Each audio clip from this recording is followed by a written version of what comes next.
Good day, everybody, and welcome to another episode of SPI Paranormal Chronicles. My name's Lee, your resident host, and today I am over the moon to have talking to Caroline McKendrick-Gibson, who's a published writer, author, and paranormal investigator. Caroline, welcome. Hi, Lee. Thank you very much for asking me on here today. You are most welcome indeed. And I would like to say, I love having different people to talk to about all different subjects. And I know that you've been published quite a few times, and I've been doing my homework and looking at some of the background. But what I'd like you to do first is just tell us a little bit about yourself, how you got into the paranormal and stuff like that, and we'll take it from there. Okay, so I was brought up in Weymouth in Dorset in the UK and lived in this house that was a 4-floored Victorian place, 16 bedrooms. At the beginning when we moved in, it was extended by my parents. And when I was living in there, we used to have really weird things happen. So as a 10-year-old child, it really was confusing and I didn't know what was going on. So really that moment of having that paranormal activity at 10 is what sparked my interest into the paranormal. Now, I had a religious mother and went to a convent at the time. So you couldn't really go in and put this to your friends and your teachers at school. So I had to try and learn and find out more about the paranormal. So that's where my journey started. I've then gone on through self-learning. And also I now put all of my skills that I've learned through self-learning and my jobs that I've previously had. So I worked in the government sector. So I used to be a police officer, and obviously I've got investigative skills that I've learned through the job for the 10 and a half years that I was in. So I use the same principles of taking the evidence, getting the facts, researching, and then putting it together. And the unique selling point that we do within our team is that despite having all of the research and the evidence from other people, we then go on and investigate ourselves to see if we can get some collaboration between what it is that they've said and what it is that we found ourselves. That's really cool. So one of my previous guests that's on the episodes that's been released was a member of the Royal Canadian Mounted Police, the RCMP. Okay. And he's actually written 2 books about the paranormal in the police force. So did you actually experience any paranormal activity as a police officer? I did, and I'm actually currently writing a book. Ooh, that's exciting. Exactly the same. So yeah, I'm concentrating. I've got about 30 stories from Somerset, Avon and Somerset police officers. I can't give you too much away or even a name of a title because I don't want someone else to crib it quick before it's been published, because as soon as the word is out there, it's obviously copyrighted. But yes, it will be out. Oddly, if you're a writer, you will know you don't just write one book at a time. So I've got 3 currently being written, one on Somerset ghosts, one on UK ghosts, and then the paranormal ghosts in the blue light kind of thing. So yeah, it should be out the end of the year, I should imagine. Well, as long as your book on Ghosts of the UK covers Lincolnshire from where I used to live, then I'll buy it. That's that has to be one of the agreements. Well, the thing is, I'm quite happy to put something in for Lincoln if you want me to, but really the unique selling point for me is that it's stuff that's not always in the public domain. It's brand new and cases that I've had come into our team in Somerset, and then obviously we investigate, do all of the research and investigate, write it up. So generally the stuff that's going to be in the books is unknown. So if you know anything and you'd like me to include it, by all means, let's have a chat. I'll definitely do some digging because I think we've got some mutual friends. I know both Katies live that neck of the woods. So brilliant. Katie, sure, yeah. So we'll talk about that later. Can you tell me how you first started to get into the writing aspect of it? What made you go from being a police officer into, I'm going to write about this kind of thing? So, I mean, I did have quite a few incidents that while I was on the job, which just kind of fed more into my interest, to be honest with you, because you're working with level-headed people who are, as you would call it in a courtroom, you're an A1 evidence giver because of your ability to recount the truth and the facts that you see. So, having stood back after a couple of calls that we had that I couldn't explain, I left the job to go into equine physio. I was making far more money doing equine and human physio than I was in the job. So the call to go there was a lot better. But then I also started up my hobby, which was my own group. And we got called into a nightclub. And the nightclub was something that I attended regularly on night shift. So maybe 2 out of the 4 Fridays, Saturdays in the month, we would get a call out at about 2:45 in the morning, something like that, 2:30. And we would have to attend with the key holder. And it was always the movement sensors towards the back of the door that would go off. So, that really sparked my interest to get back into the paranormal world. But the writing, because obviously I was investigating quite a lot, and I joined ASSAP, which is the Association for Scientific Studies into Anomalous Phenomena. I joined as an executive director, and somebody messaged me and asked, would I like to go onto their podcast to be interviewed? And that was Spooky Isles. So David messaged and said, could you write me up to about 600, 800 words to go with your interview? Just a little bit about what we were talking about. And I said, yeah, no problem whatsoever. And I had so much feedback come back to say, oh my God, you've got a talent, you need to write. So David from Spooky Isles, my hubby, who was my then partner, and Corinne Besant, who is in one of the lead investigators, and she looks after the historic side for Jamaica Inn in Cornwall. The three of them all just said, you've obviously got a talent, let's just see where you go. And I thought, imposter syndrome, can I do this? And I was cheeky. I went straight to Haunted Magazine, which is a worldwide publication, and said, what do you think of this? And they said, love it. Would you like to write for us? And I said, oh, okay. So with my first ever publication, I got front page, and I was just like, I know. So every copy that I've put in to be to publish, that's it. They're running with it. So I haven't had anything for the last couple of months because I've been incredibly busy with getting married and all of the after effects of that kind of thing. So that's how I got into writing, and I'm a little bit addicted to it. Still have imposter syndrome though. I still think, am I good enough? Yeah, that kind of makes sense because I kind of did something similar. So I started off in the military, then went into the fire service, and then was a paramedic, all before moving to Canada. So I actually started writing stories about all the jobs that I went on, especially in the fire service and and I'm always thinking to myself, like, is this good enough to actually have published? People go, oh yeah, you've got some great stories, but like you say, it's exactly imposter syndrome for me too. So I can completely understand where you're coming from. You mentioned Haunted Magazine, and I love that magazine. It's absolutely fabulous, and I've subscribed to it for the last few months. And this is where I'm getting a lot of my podcast guests from, because if I see an article that I love, it's got right, Caroline McKendrick-Gibson, right? How do I get in touch with her? And I'll do my research online to find out how to get in touch with these people, ask them onto the podcast, and then here we are. Well, I'd like to say thank you so very much. I had a little bit of a stomach flip when you said, I read it, I like it, and then I invite them. And it's just like, I really do have a talent then. So I'm still, 2 years I've been writing for them and I still query, but I'm just beginning to think that, yes, I could be good enough.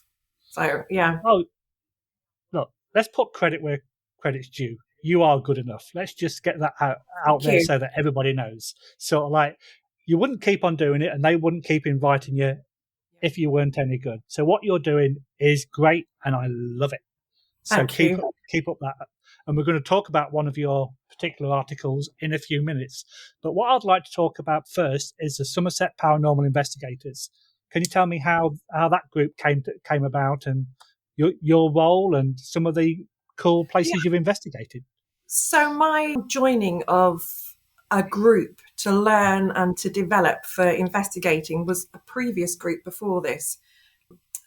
And I wasn't feeling totally aligned. I did learn a lot from them. They were a great group, but I didn't feel totally aligned. I think we were going in the wrong direction. So then I created Somerset Paranormal Investigators UK, but it was under a different name.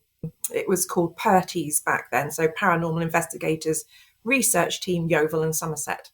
So it's kind of developed as we, make it snappier and easier to remember. Yeah. So yeah, that's how the group came about. We collaborate with other people. We go off and we do group shares for big places, and we split buildings into half for doing private hire for ourselves. We've gone through running events for members of the public, and from there we've kind of taken a step back a little bit from the public events, and we're just concentrating now on private cases. I think, like I keep using the word unique selling point when I was talking to you earlier, our unique selling point is that we go to places that are not currently on the map. So and it seems to be a lot of businesses as well. So at the moment, we've got a pub landlord who said, "Oh, my staff are walking out. I'm going crazy. Can you come and help?" So we've been investigating that probably for 6 months, because you don't just turn up on one occasion and everything's there, and you're going to get your answers. It slowly unfolds, and whatever's in the property, and that's assuming ghosts are real, because nothing in science has proved that they're real. Exactly. So, is it now that we've been there quite often and not, are we having more of itself showing itself to us? More of the staff are reporting more activity weekly. So yeah, this is what our team do. We take private cases that come in, not just that, we have house private cases. We've even got a cracking case for a haunted camper van that's come in. So yeah, and we all used to be a little bit gung-ho, just wanting the oohs and the ahs way back in the day. And now it's more methodical, it's more clean investigating, and the team now are interested in the research side as well as just myself. So there are currently 8. I've got 2 trainees. Some people are coming out of their couple of years of training with us, and they're not going to go anywhere. They just enjoy what we do. So out of those 8 people, we really have quite a lot of professionals. There's another ex-police officer who's ex-CID, but I don't hold that against John at all. You have to have the banter, but obviously I was in the just the regular uniformed side. I did do undercover stuff, but CID, bless him. So that's fun. My now husband, we've obviously got married quite recently, Martin. He's a psychotherapist, so he studies the mind and deals with lots of trauma, anxiety, anything you can think of that you would go to therapy for, he deals with that kind of stuff. So, and it's interesting because in his study, he's learned about the brain and maybe how we would interpret information coming in. So he can explain a few things away, and also about how some hallucinations are caused using binaural beats in like a music form and things as well. So yeah, he's incredible to have on a team. We've got a district nurse, we've got a healthcare assistant, we have somebody with a business degree that works in public facing area, So we really do have a lot of information in their knowledge that's coming in. So yeah, I'm incredibly lucky with the team that we've got currently.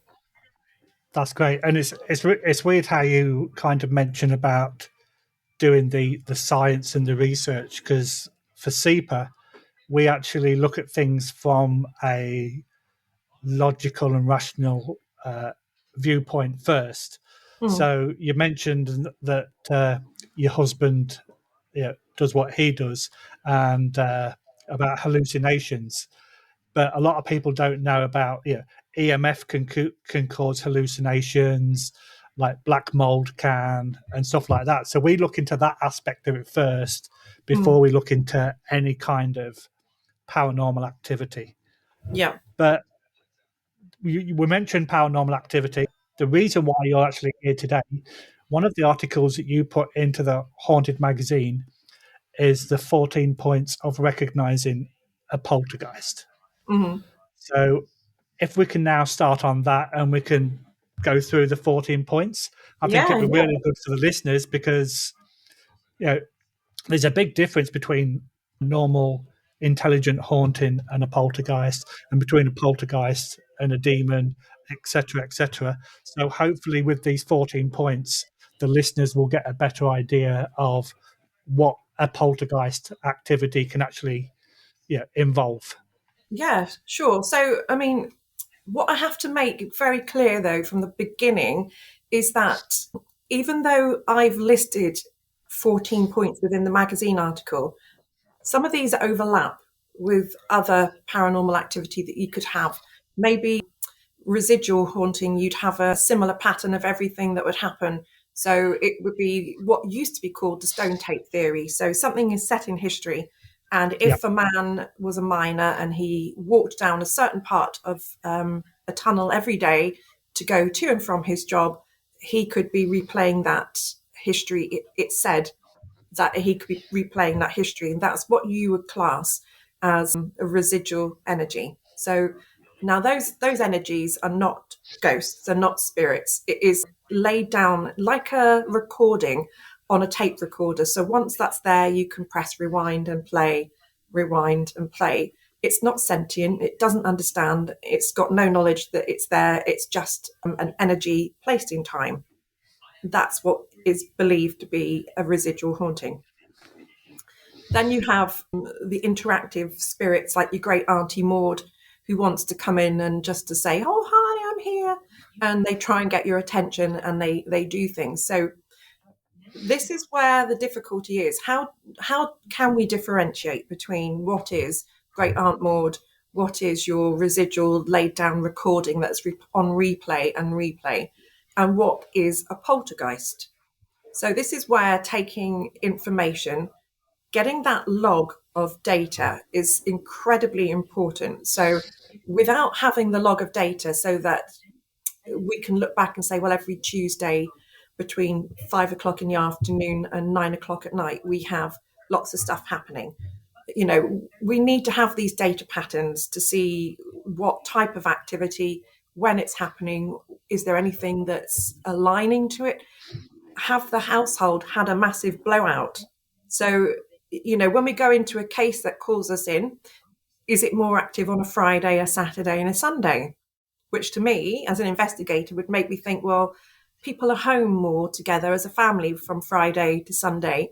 Are they not gelling well? Is there family interactions that's causing, you know, a poltergeist type activity from having a clash, arguing more, increasing the energy that way? So this is what we need to look at. You can't just take these 14 signs and say, well, boom, you know, I've ticked 6 of them, therefore it's 100% a poltergeist. Well, you know, poltergeist activity is pretty rare, to be honest with you.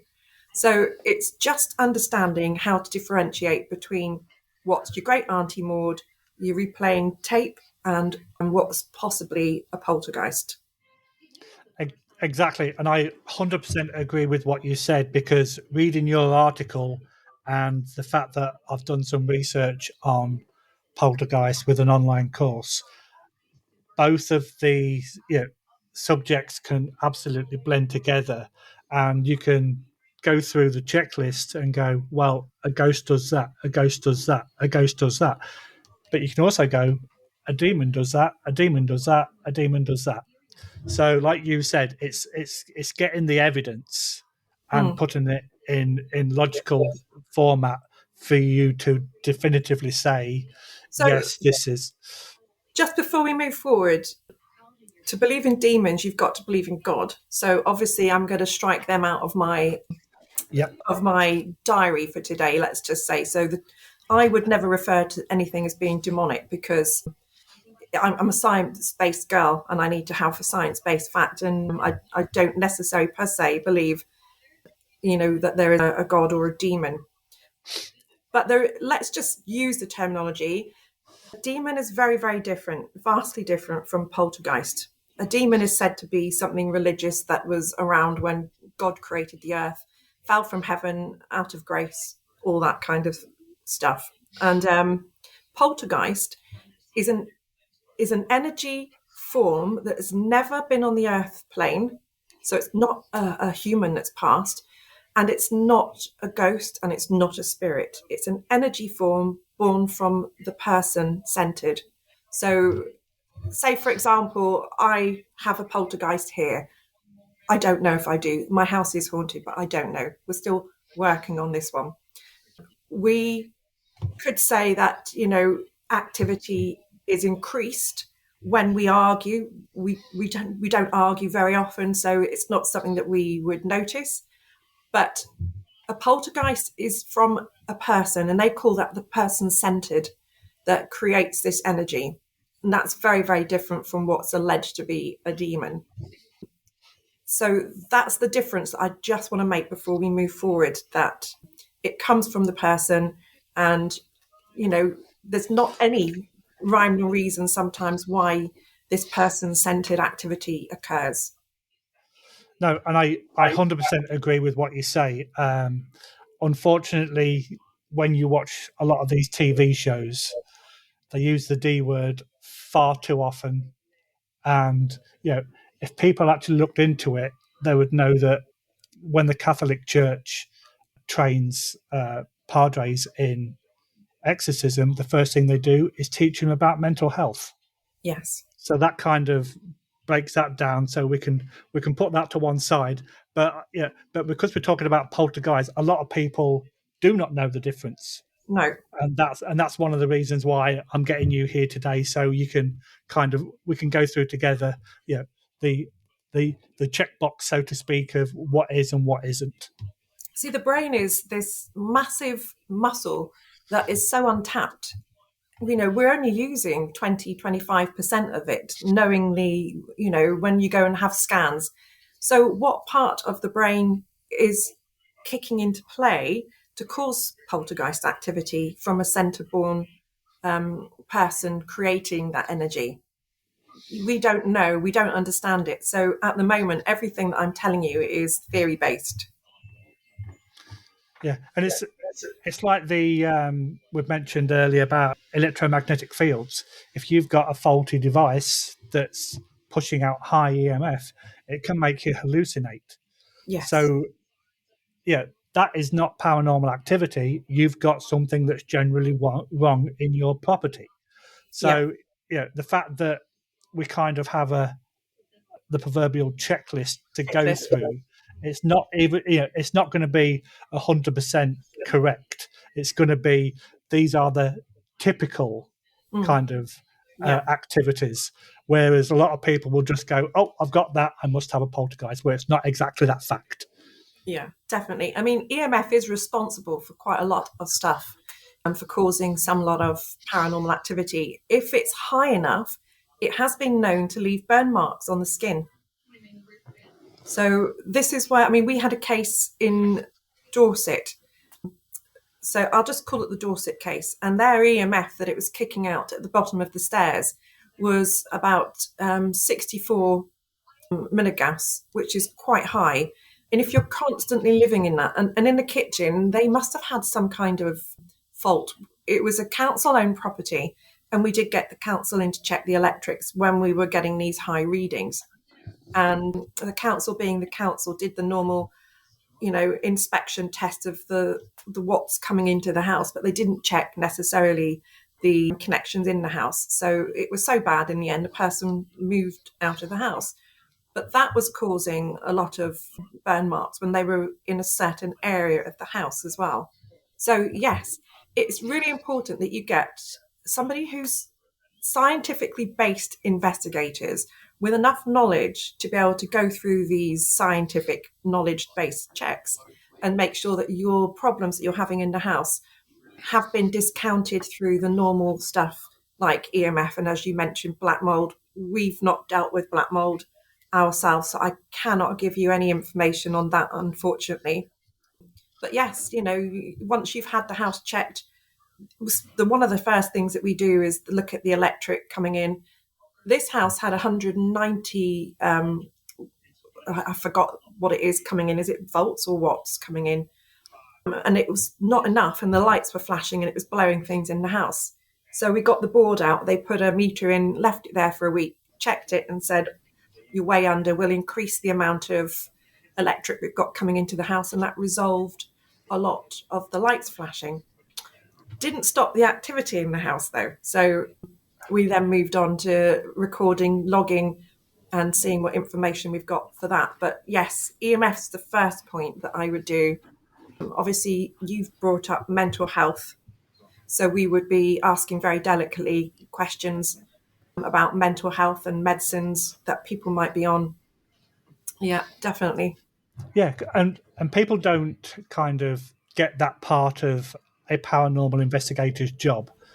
They just think it's like a lot of the TV shows where you turn up at a house and you're seeing shadow figures, or you're seeing the proverbial white sheet with the holes in.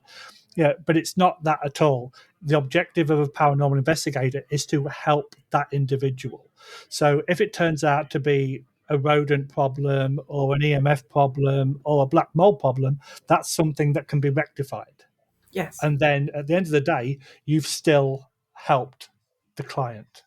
Yeah. And that's what a lot of people don't understand. They just think that you walk into a haunted house looking for ghosts and getting voices and that kind of thing, and that's it at the end of the day. But that couldn't be further from the truth. This is the thing that members of the public don't understand. When you're looking for somebody who is a suitable person to come and investigate your house. I mean, if you're living out there in Canada and you'd like us to visit, if you want to trump up 2 airplane tickets to come out, Martin and I would be very happy to come and help you at any time. But please, if you're looking for somebody to investigate your house, do your checks, do your due diligence, have a look at them online, see what kind of content that they're providing on their social media. Are you having the woos and the lights that's flashing and the attention? Listen, I've just got this orb. And no, orbs are not dead people. Orbs are dust and moisture. But that's another story. So we'll leave that for another day. Really be careful who you're inviting into your own home. You wouldn't invite an unsolicited seller of double glazing into your own home without doing checks on them. So just make sure when you're inviting people in, for your own safety, see who you've got coming in, because I feel responsible to the people who call us in our team to ensure that they understand fully that we're not there to be like a certain Mr. Bagans on TV and, go down the route of demons. We are science-based, and it's more like social worker that you're going in and reassuring them that everything is okay, it's going to be okay, nobody's been seriously injured by any paranormal activity, nothing lasting, no one's died, no children have ever been noted in history of being injured, so this is our job, to make them feel comfortable and reassured. Exactly. And yeah, I even made a comment on a post that I saw this morning on Facebook where someone was saying, "Oh, I've been scratched multiple times. It must be a negative entity." So I kind of did my diplomatic thing and put, "Okay, it's not always negative. If you are being like manhandled by a spirit, at the end of the day, if that spirit is reliving its life and you're in its way on a corridor, it could be just trying to move you out of the way. Or if it has tried to communicate with you and you've ignored its voices because you can't hear them, the next logical choice of actions is to try to reach out to you. So it may not be the fact that they're trying to hurt you, it might just be that they're trying to get your attention. So just because you've got a scratch, it doesn't mean that it's a malevolent spirit that's trying to hurt you. Exactly. I mean, I've been doing this within a group for, I would say, 12 and a half years. I've only ever had one physical scratch. Yeah, Was it that? Was it caused by, as I've mentioned, high EMF? Who knows? It was quite a unpleasant feeling to the room that we were in, and a lot of people were feeling odd. And yeah, so that's one time that I've been scratched. But I believe that if there are such things as ghosts in life, you are in death as you are in life. So if you're a bit angry, you're going to be a bit angry. yeah, and like I say, we it, it sounds like you and I are on the same wavelength with regard to how we do our investigations. You have to do things logically, and you have to rule out. I've got noises in the attic. Okay, do you have a rodent problem? Well, I don't know. I've not looked. Yeah, and it's that kind of thing that you have to do it first. It's all good and well watching these TV shows like I said earlier, where you walk through the door and things are happening straight away, but that is not always the case. So yeah, I did learn on one of my online courses that a lot of the times the agent involved in a paranormal occurrence can be an adolescent teenager because of the problems that they've been going through in their life, problems at home, problems at school, etc. Can you kind of elaborate on if you've kind of looked into, done the research on that to prove that as a fact? Yes, so academia has looked into this, whether or not it's more prevalent poltergeist activity in adolescence. And the answer that's come back through academial trials is that it doesn't seem to be favoured for adolescents or teenagers. It does seem to have an impact of hormonal effects. And I'm not just talking about a lady at certain times of the month. If you have an imbalance of pituitary glands or chemicals within your brain, then obviously that's going to be causing some type of hormonal imbalance so that your body is not in sync. So, yeah, that could possibly be reason why upset and argument seems to be more prevalent in poltergeist type activities and unsettled environment. That's it. And a good point to continue with that kind of train of thought. Before we came online, we were both talking about an individual that lives in Seattle whose husband and wife living in a house, and the amount of paranormal activity that he encountered. They don't have any children. The relationship seemed to be going fine at that particular time. Okay, yeah, it broke up afterwards, but before that. So for it to be centered on adolescent children kind of take out the equation. Would you Mhm. kind of agree with that? Yeah, like I say, academical investigations into that and studies has not proved that adolescence has prevalence to why this would happen. No, it doesn't come out higher. It's probably, I would say, almost an even split between male and female, almost. Right. Yeah, because I know, especially in the UK, and we've got the example in Seattle that I just mentioned. There's a couple of really high profile cases in the UK that say this is definitely a poltergeist. But even when you look at some of the still photographs from a complete layperson not knowing anything, you would say that these photographs are staged because of the positioning of the individual, what's going on in the background. It doesn't look as realistic as what they say it is. But obviously, we weren't there, so we don't know that. But just No, by looking at still photographs, that doesn't give you a true and an accurate report of that no. particular incident. But see, nowadays we're moving into AI. Even having video footage is not going to be something that is going to prove that it was poltergeist. Our team very, very rarely put anything out there that we capture because it's exhausting trying to explain to people that we're science based. We're honest. Two of us are ex coppers, so we don't stage anything because there really wouldn't be any point. But in all of the cases that we've dealt with and high end cases of high-end reports of activity, every single one has some element of faking and hoaxing. So I have done a talk for ASSAP. It's in Bath University that I gave this talk about hoaxing and within the paranormal, misinterpretation of information, why they think that it's poltergeist or why they think it's a haunting, and the different reasons why you would be given false information. So if you wanted to have a follow-up, go and have a listen to that talk as well. But I think in high-end cases where they're telling you we've got X, we've got Y, we've got Z, they feel that they have to constantly keep giving you stuff. And if you have a lull in paranormal activity, I've got to fill that gap. I've got to do something. Or is it an element of control? Is it some kind of coercive control within the family? Is it some kind of intimidation of another family member to keep them there in the house?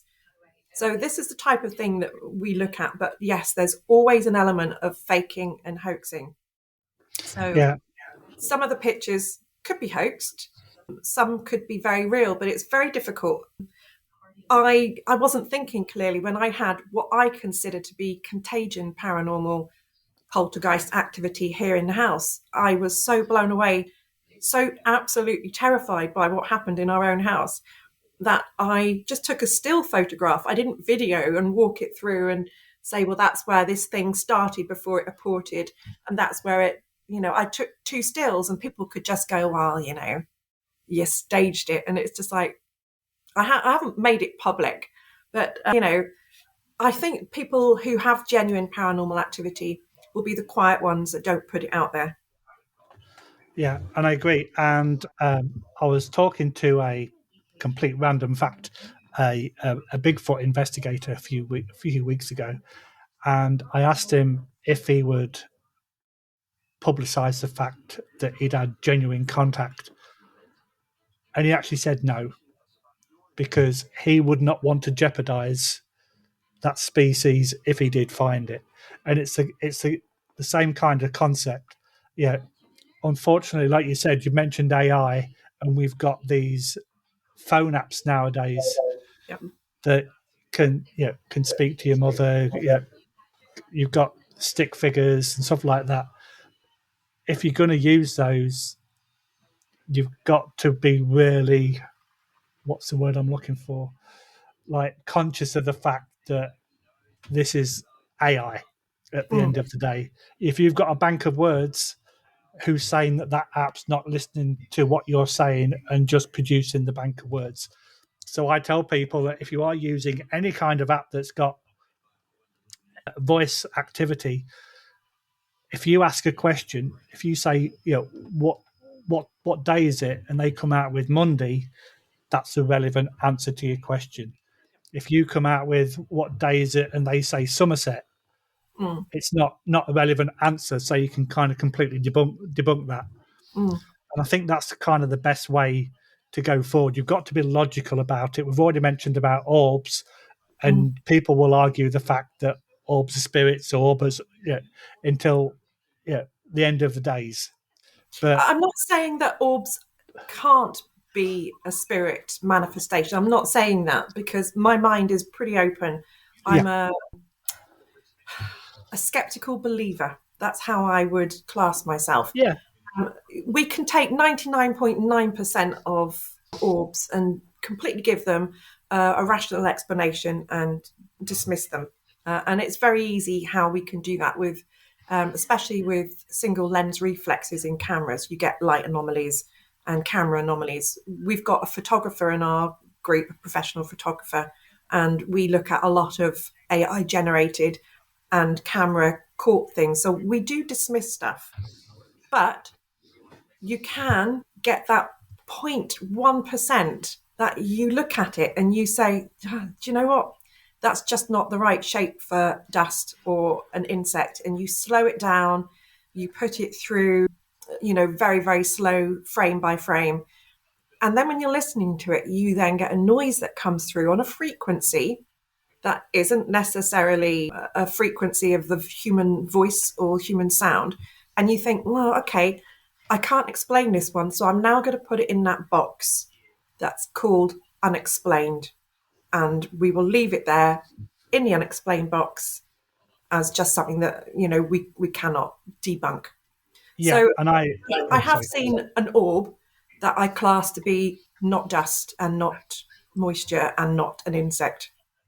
Yeah, and we do exactly the same if we pick up EVPs. I've got a friend who's got a great audio background, and if I pick up an EVP, I will send it to him, and he will do the complete waveform, and he'll check it, and he'll go, "Yeah, that's your voice, that's the EVP," and they're completely different. Yeah. And again, we don't say, "Oh, that's a check for the haunted box." We just put it on the same pile as you do, so that pile's getting bigger of unexplained, that we cannot put a rational explanation to it. You see, if you take the word paranormal, para means outside of, and obviously normal means normal. So paranormal is just a word and a box that we have lumped everything into that we can't explain away. Yeah. Now, as we progress with science and we progress with knowledge and understanding of the human mind and other things that can have an influence on us, less things will be in that paranormal box and more things will be debunked. So we are slowly moving towards finding more, and but there is a huge amount that we don't know. So Oh, we have to 100%. stay and remain in that box. Exactly. Well, we are coming close towards the end of our conversation, but I would love to know a little bit more about what's happening in your house. So I've lived here for, I think, 8.5 years now, and we've had activity from the minute I came in. My late husband passed away 10.5 years ago and never came to this house at all. But back in the other house, my smoke alarms used to go off at like 3 in the morning, 2:45, 4, something like that. And they would ring 3 times and then stop. And it would always be birthdays or anniversaries or special occasions. I thought once we'd moved here or I'd moved here, I wouldn't have that anymore. But that was one of the first paranormal experience I had when this place was being ripped to bits and I was having a full renovation. There was no electric in most of the house, and I had battery operated smoke alarms. So I was talking to a close friend of the family who's like a daughter and saying about, well, the smoke alarms won't go off here because there's no electric. And at that moment, the smoke alarm went off for 3 rings on the battery operated one. And I just thought, do ghosts have free will? Can they move? Is he here? Is he visiting here? So it was almost right towards the beginning that things started happening. But I've now got 8.5 years worth of logged stuff. And I call it stuff because it's in that box of the unexplained. And it started on, and it's really weird, so weird that it goes in like cycles, it recycles itself of what it does. So I was having a dog barking and a man coughing to start with. And I thought, oh, this is weird, a dog barking. And I've got a dog, but my dog was asleep on the floor by my feet. And as we've progressed through time, it's got weirder. I think I had a little bit of, crikey, I've said the word a minute ago. When you pick up a poltergeist attachment from somewhere else and it can come Right. back with you, I had dealt with a high-end case that I was working with, a field investigating with another team for the SPR, and it was up in Essex area. And I don't know if we got a bit of contagion or if somebody is the person-centered agent here in our property. But when I was writing this article for the poltergeist, I'm reading out bits to my partner at the time, my husband, saying, what do you think? Does that sound okay? Because in my head, it sounds a bit weird. And, the more I was reading it, the more weird things were happening in the house. And literally, after I'd sent this off to my agent, my editor, I woke up the next morning. Martin's watch went off at 5 o'clock because he was going out and doing a marathon run. And it went off at 4:45 in the morning. 5 minutes past 4:45, we heard a little girl on the hallway upstairs going, la, la, la. And I'm like this. and he's up on his elbow looking out, and he went, "Oh my God, did you just hear something?" I said, "Yeah, and we're now going to have to go, what did you hear?" to see if we're not priming each other. And he said, "I don't know what the hell that was, but it sounded like a girl, a lady singing." And I went, "That's exactly what I heard." But if you go through my list of items on the article, one of the things that I was saying is that poltergeist activity can take on the form of mimicking voices and mimicking. And I was particularly picking on this point to my husband the day before. So, That's weird. oh my God. And of course, I was talking to Andy Saw, and he says, "Oh my God, if you've got contagion, what happens if we put this into print and we send it to thousands of people all over the globe? Are they all going to have your paranormal contagion of a poltergeist?" I said, "Oh, it doesn't work like that." Like I know the rules completely. But for contagion, I am 99.9% confident that you have to have had a personal connection with that house that's got that activity. And Right. Martin and I had been there, and literally within 48 hours, we had all hell on earth kicking off here in this house when I put that article in. And, I've had objects apporting, so they go missing. Martin's running watch went missing, and it went missing for 6 months. And he went out and just went, "Oh, do you know what? Blow this. I am going to go and buy another one. I've got big runs coming up and I need my watch." So he went and bought one. And literally the day after he bought it, his other watch turned up where we had pulled apart the seat that he sits in the front room, and he plugs it puts it on his little cabinet next to the chair in the front room. We pulled everything apart. He did, I did. We have a lady come in to help deep clean every now and again. She pulled the whole thing apart, nothing. And then the day afterwards, this turned up. And then the next week, the other one went missing. And it turned up somewhere really weird that he would never go, and just stumbled upon it by chance. Like, what the hell's your watch doing here? And stuff like this.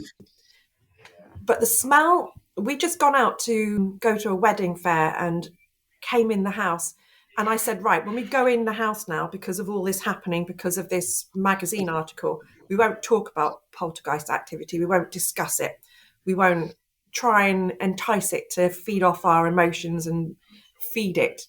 But as soon as we walked into a smell of rancid sweat. I've never experienced anything like that. And the smell was so pungent. It was like a workman had been on a building yard for a week, had gone home every day, not washed, and put the same clothes back on, sweaty smell. And like, how can you explain that? You can't, can you? We both smelt it. It dissipated within 3 seconds of smelling it. It's like, that's vile, and then it went. And then you walked into the kitchen and the smell was in front of you like it had walked before you. I've only ever had that again about a month ago. And that's the 2 occasions in the whole time I've lived here. We get cigarette smoke that you can smell. But the clock, we've got a grandfather clock, the winder gets thrown regularly. And the more activity that we have in the house seems to be when we wind the clock up. And I don't just mean wind it up by going, "Oh, you're a clock." We physically wind this grandfather clock up, and it seems to be increases the activity. So one of the theories is that some of the activity could be linked to this object that was brought in when Martin moved into the house, because I bought this house 2 years prior to meeting him. So is some of it caused by this really old antique? Maybe you can write a book on just the house. Oh, I have 8.5 years of logged information. It's keeping people occupied because we've put the team to work that once a month we investigate. And if you know John Fraser from the No, not SPR, for. he's Okay. written poltergeist books and things as well. If you haven't bought his book, you might be interested in reading some of the things that he's done himself with his own investigation for the SPR. I send him regularly, a couple of times a year, the updates, and he's baffled to the stuff that I've written. And, we've got scientific equipment that's put all over the roof, all over the lower part of the house, that measures atmospheric pressure, temperature, humidity. So we're looking at all the science-based, and we are finding that we get atmospheric pressure differentiates really massive peaks or massive drops in change with the pressure when we get activity. So yeah, we are studying things a lot. The knocking and the banging that's been going on in this place over the last 2 weeks is crazy.